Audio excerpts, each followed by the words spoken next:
In a sermon delivered in 1969, Rabbi Norman Lamb spoke to his affluent, sophisticated Manhattan congregation about the three tables set in this Shabbat's Torah portion, Parashat Miketz.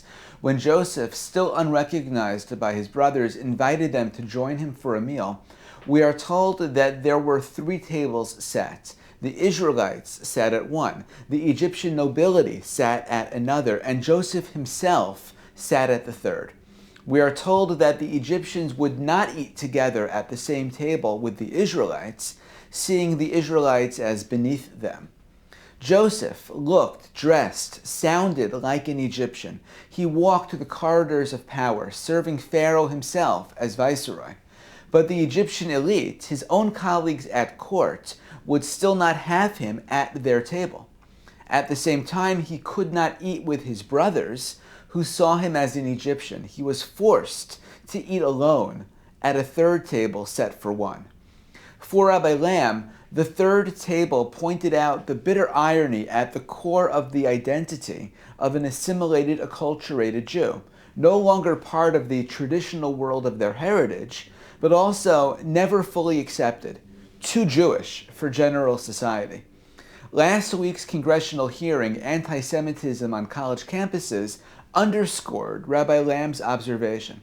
The Jewish community, after decades of exclusion from the Ivy League and other elite American universities, now comprises significant portions of the student body, alumni, philanthropic support, and leadership of these very institutions.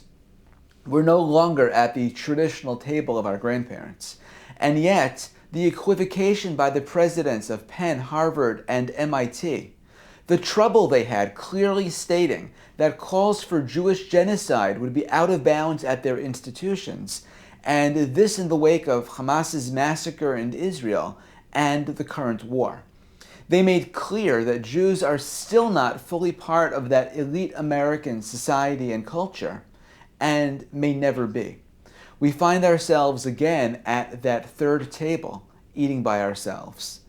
It was probably uncomfortable for Joseph to be at the third table in Egypt, but he found a way to live there and to thrive there.